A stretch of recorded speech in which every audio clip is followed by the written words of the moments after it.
उनकी ही पावन पीयूष अमृतवाणी का 6 ढाला के माध्यम से रसपान कर रहे हैं। जिसने माँ जिनवाणी को अपने हृदयाशय पर विराजमान किया है, माँ जिनवाणी ने उसे 3 लोक के शिखर पर विराजमान किया है। पंचम काल में हमारा बड़ा सौभाग्य ही नहीं परम सौभाग्य है, हमारे लिए करुणाधारी गुरु की प्राप्ति हुई। करुणाधारी गुरु की वर्षा हुई और भव जीवों के दुख समाप्त हुए। ताहि सुनो भवे मन थिर आन, जो चाहो अपना कल्याण। मोह माया मद पियो अनादि, भूल आपे को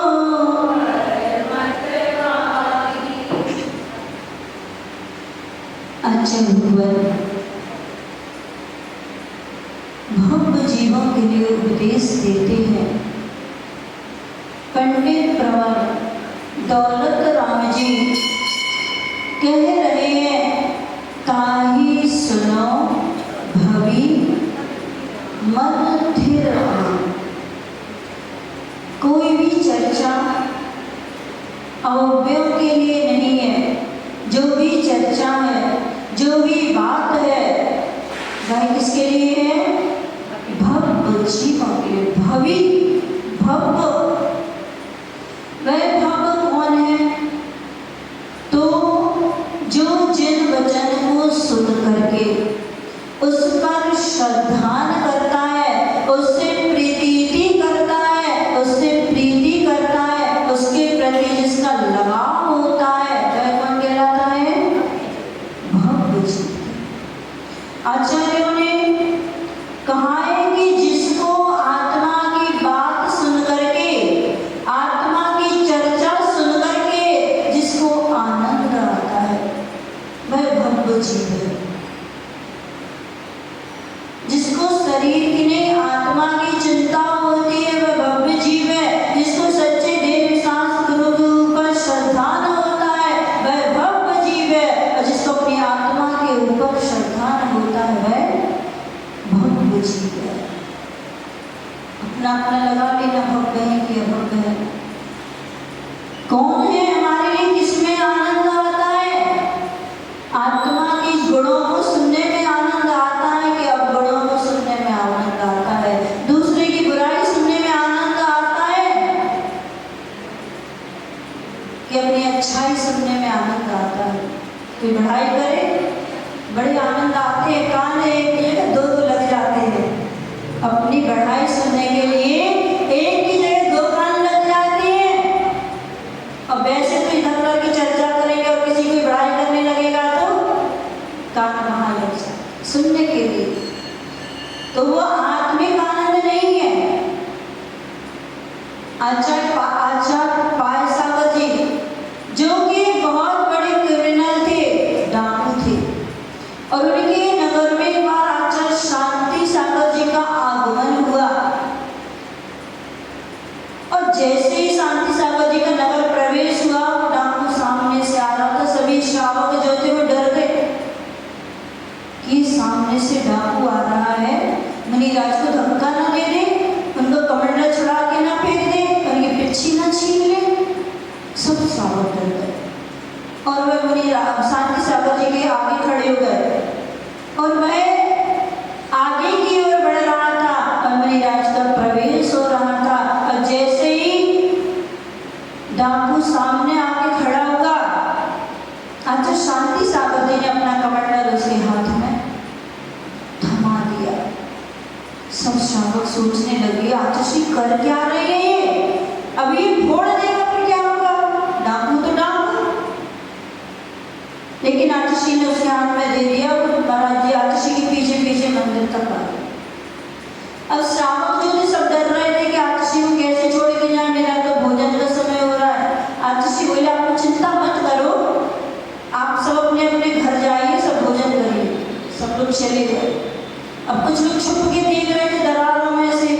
क्या हो रहा है अंदर। और वह डाकू जो था 1 दिन 2 दिन 3 दिन आचार्य शांति सागर जी के चरण सानिध्य में बैठा और चौथे दिन कहता है कि मुझे आप अपना जैसे क्यों नहीं बना लेते, कि उसकी दीक्षा फाइनल हो गई। अब जैसी दीक्षा फाइनल हुई पूरे गांव में समाचार फैल गया, आचार्य श्री कर क्या रहे हैं, डाकू को दीक्षा दे रहे। आप लोग भी तो करते हैं, कोई उद्दंड हो और कोई चला जाए तो कहते साधु अपने मन से नहीं सोचते हैं, ऐसे डाकू को रख लिया संग में। लेकिन किसी की भवितव्यता किसी को पता नहीं होती है। और पाय सागर जी नाम दिया उनको, मुनीश्री पाय सागर जी की चौथे दिन दीक्षा हो गई, देखो बद दीक्षा, और मुनि पाय सागर उनका नाम रखा गया। और जब वो ध्यान साधना करते थे तो मई जून की तपती हुई दोपहरी में रेत में बैठ कर के सामायिक करते थे, छत पे बैठ कर के सामायिक करते थे। और जब श्रावक गांव के डरते तो थे, लेकिन फिर भी मुनिराज बन गए। तो किसी ने उनसे बोला कि आप ऐसी साधना क्यों करते हो, इतनी तपती हुई रेत में आप क्यों बैठ गए। पाय सागर जी कहते हैं कि जब मैं इतना पाप करता था तब मुझसे किसी ने नहीं बोला कि इतना पाप क्यों करते हो। तो जैसे मैंने पाप किए हैं, जो कम में सूरा सो धम में सूरा, जो पाप करने में जितना सूरवीर होता है और जब वो साधना को करता है तो उतनी वीरता से वो साधना भी करता है। तुमने कहा मैं तो पाप सागर था, पापों का सागर था, लेकिन गुरु के आशीर्वाद से, करुणाधारी गुरु के सानिध्य में आके मैं पाप सागर से पार सागर बन गया। तो अपनी जिसको आत्मा के प्रति करुणा होती है, हम किसी को नहीं कह सकते कौन अभव्य है कौन भव्य है, सबकी भवितव्यता अपनी अपनी होती है। इसकी काल लब्धि आ जाती है, काल लब्धि आती तो नहीं है, उसको पुरुषार्थ के द्वारा बुलाना पड़ता है। तो आप कहोगे जब काल लब्धि आएगी तब हम दीक्षा ले लेंगे, जब काल लब्धि आएगी तब ऐसा हो जाएगा, जब मेरे भाग्य में होगा तब ऐसा हो जाएगा। भाग्य किसी का नहीं होता, काल लब्धि किसी के लिए, उस भाग्य को पुरुषार्थ के द्वारा बुलाया जाता है। यदि मात्र भाग्य के भरोसे बैठ जाएंगे कि भाग्य में जब होगा तब ऐसा हो जाएगा, आपके सामने हम थाली रख देंगे, हाथ पैर में चलाना, लेकिन पेट भर के देखा भर जाएगा क्या। थाली रखी रहेगी, आप हाथ से ग्रास को उठा के मुख में नहीं रखोगे तो कैसे पेट भरेगा। उसके लिए क्या करना पड़ेगा, पुरुषार्थ करना पड़ेगा। जब आप पुरुषार्थ करोगे तो आपका पेट भी भर जाएगा। जैसे ही भाग्य में जब होगा तब होगा, लेकिन पुरुषार्थ तो करना ही पड़ेगा। पुरुषार्थ करने के बाद नहीं मिलता है तब कहते भाग्य में नहीं था सो नहीं मिला, मेहनत तो बहुत की लेकिन भाग्य में नहीं था इसलिए नहीं प्राप्त हो पाया। कैसा भव्य जीव कभी भी भाग्य भरोसे नहीं बैठते हैं, वो पुरुषार्थ करते हैं और उस पुरुषार्थ के बल से अपनी आत्मा को प्राप्त कर लेते हैं। अगर तीर्थंकर सोच लेते कि मैं तो तीर्थंकर हूँ, मुझे तो इसी भव से मोक्ष जाना है और दीक्षा नहीं लेते। आदिनाथ भगवान 83 लाख पूर्व उनका भोगों में निकल गया, 1 लाख पूर्व और बचा था, वो भी यदि भोगों में निकल जाता तो कैसे तीर्थंकर बनते, कैसे भगवान बनते, कैसे मोक्ष जाते। उन्होंने पुरुषार्थ किया, बिना पिछी कमंडल के कोई भी आज तक मोक्ष नहीं गया, बिना संयम को धारे किसी ने भी आज तक मुक्ति को प्राप्त नहीं किया। तो जिसको अपनी आत्मा की बातें सुनने में आनंद आता है वह भव्य जीव है।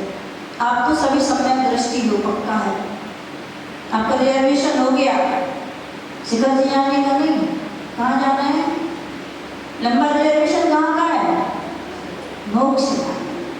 मोक्ष जाने का रिजर्वेशन करा दिया है।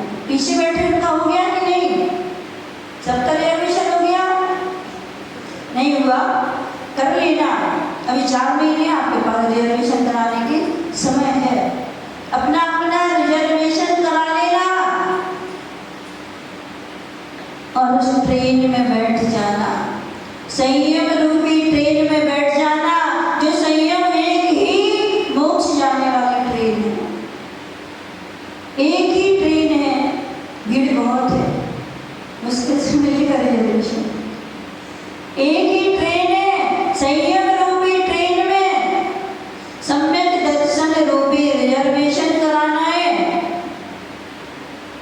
और उस मोक्षपुरी में जाना है। आपके इंतजार में खड़ी है मोक्ष लक्ष्मी। वह स्त्रियां नहीं जाती हैं, मोक्ष कौन जाता है? पुरुष जाते हैं। पुरुष कौन कहलाते हैं? पुरुष कौन कहलाते हैं?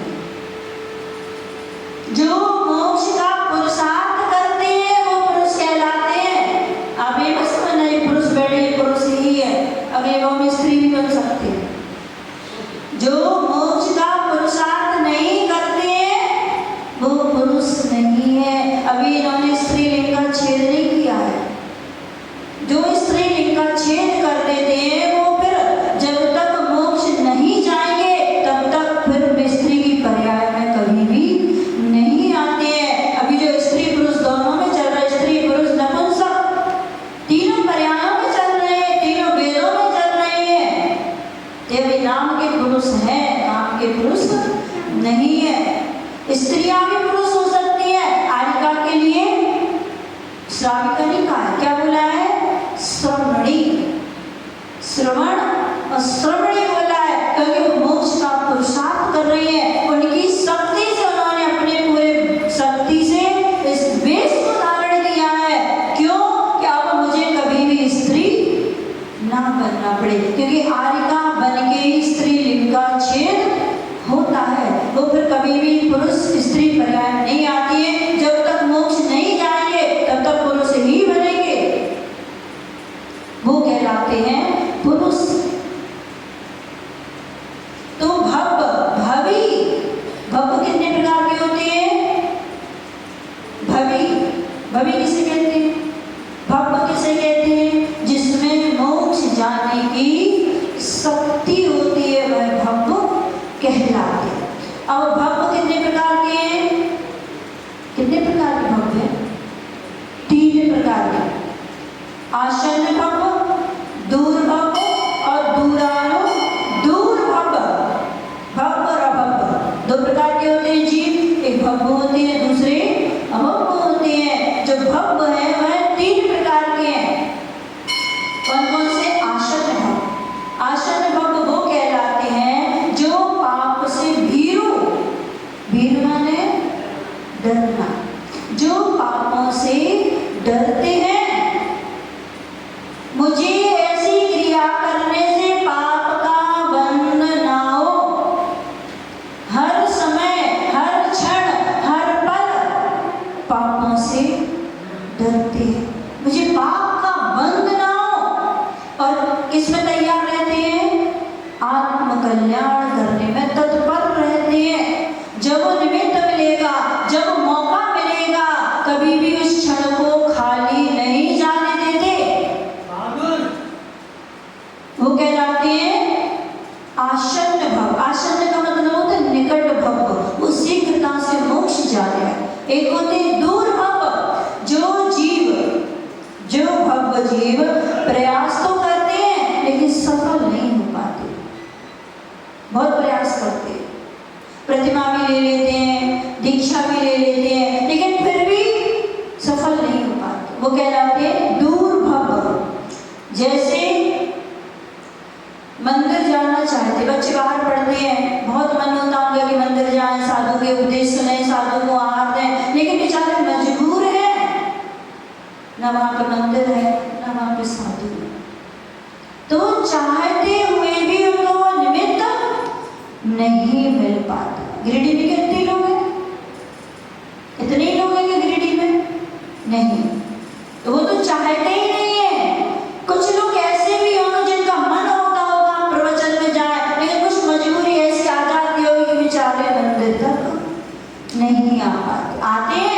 कोई 10 बजे आता है, कोई सुबह करके चला जाता है, लेकिन उपदेश नहीं सुन पाता है।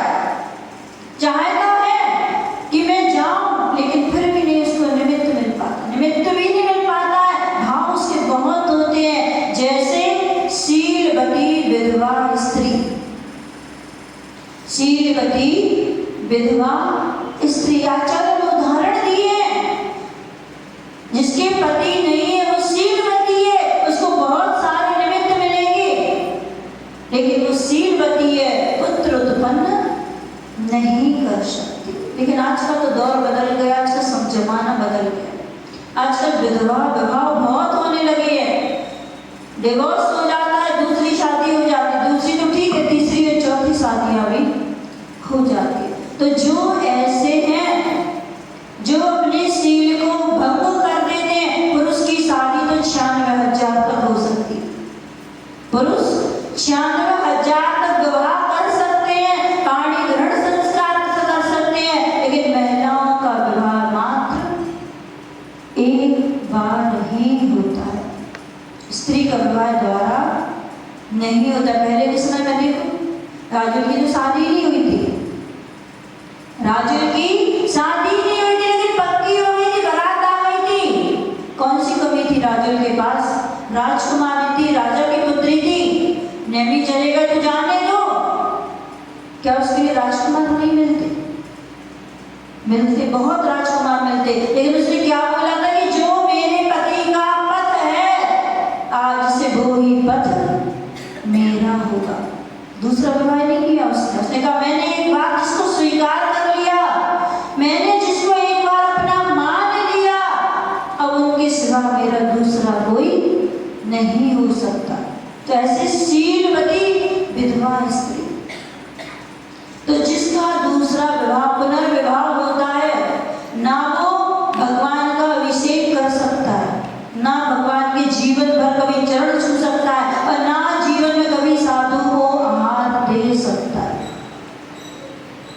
कभी भूल से भी जिसका कभी हुआ हो, या आपके रिश्तेदारों को बता देना, ना भगवान का अभिषेक करना और ना साधु को कभी आहार देना। साधु नहीं जानते किसके साथ क्या हुआ है, लेकिन भूल से भी, धोखे से कभी साधु की अंजलि पे ग्रास मत रखना, बहुत बड़ा पाप लगता है इसका,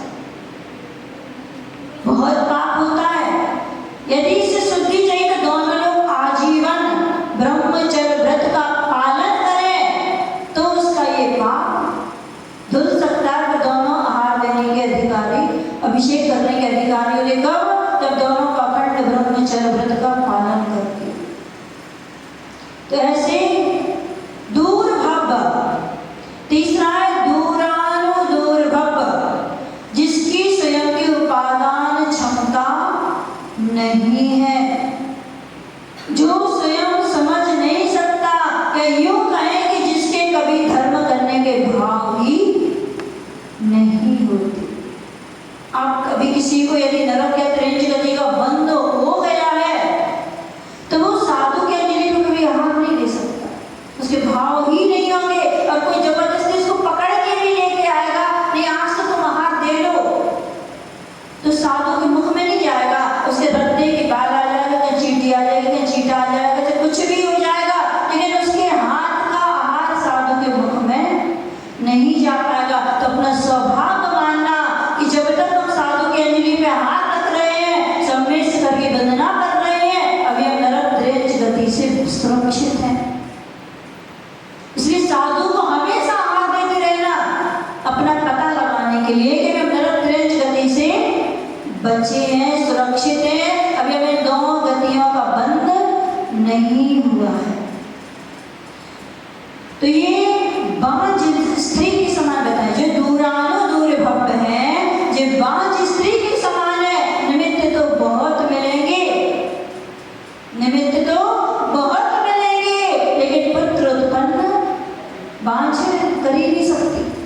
बहुत सारे निमित्त मिलते हैं, लेकिन पुत्र उत्पन्न नहीं कर सकती है। ऐसे दूरानुदूर्भव होते हैं, उनको बहुत निमित्त मिलते हैं, साधु भी मिलते हैं, तीर्थ भी मिलते हैं, शास्त्र स्वाध्याय भी मिलता है, लेकिन उनकी रुचि नहीं होती। ये बांझ स्त्री के समान। तीसरे है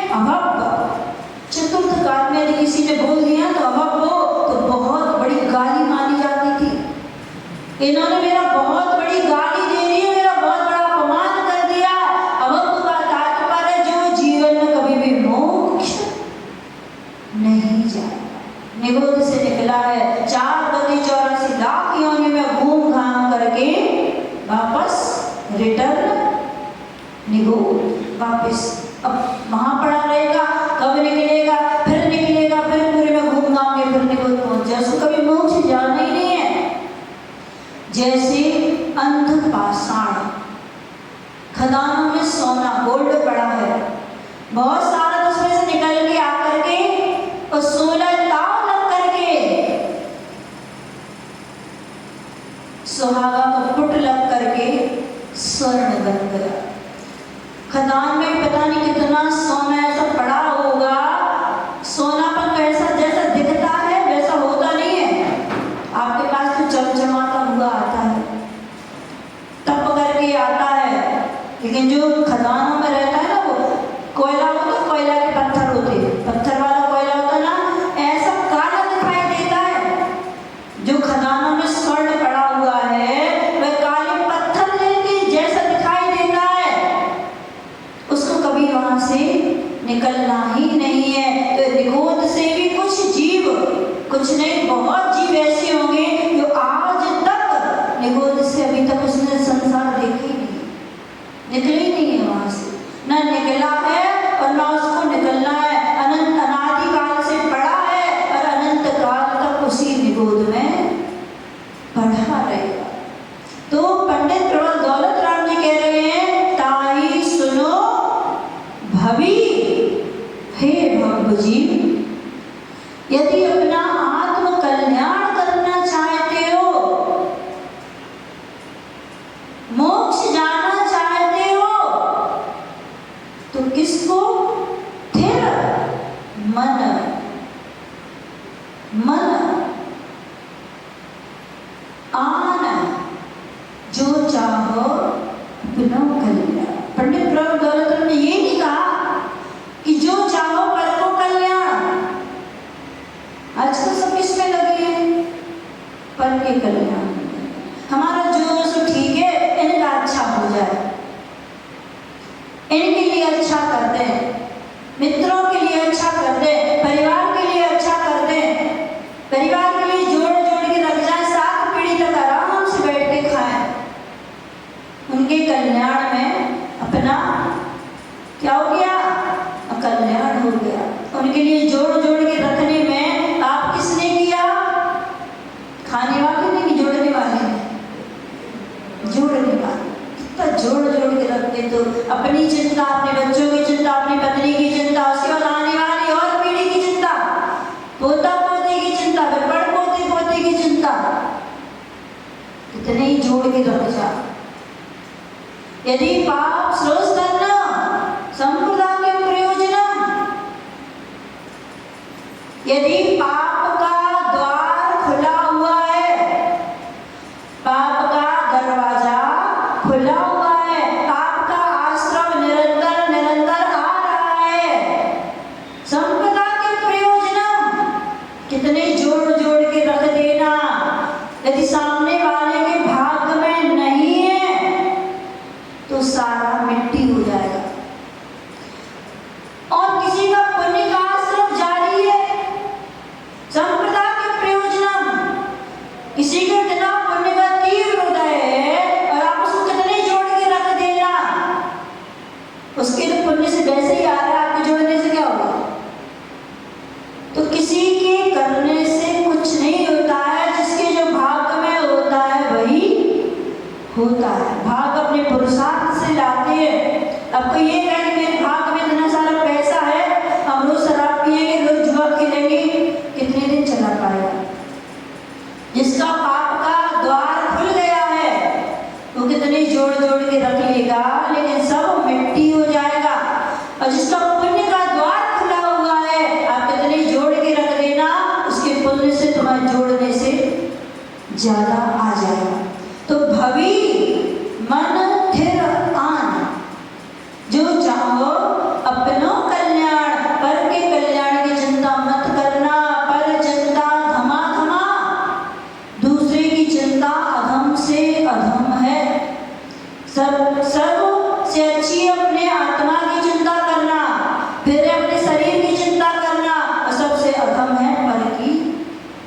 चिंता करना, किसी की चिंता मत करना, आपका समय हो गया है जब पंच परमेष्ठी भगवान की